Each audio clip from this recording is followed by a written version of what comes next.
ते साध के आ सुन मानी मेरी जे 100 वरी मर जावे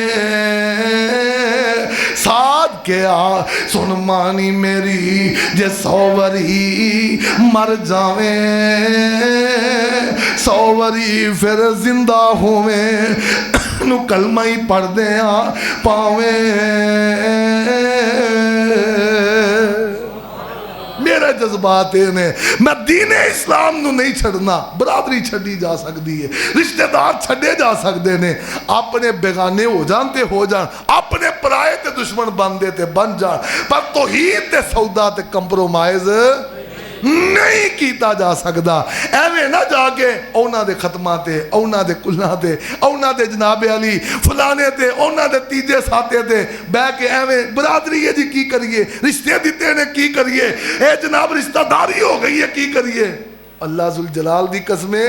जी रिश्तेदारी कलमा पढ़ के तू आमिना दे लाल ना कीती है ओदा की करना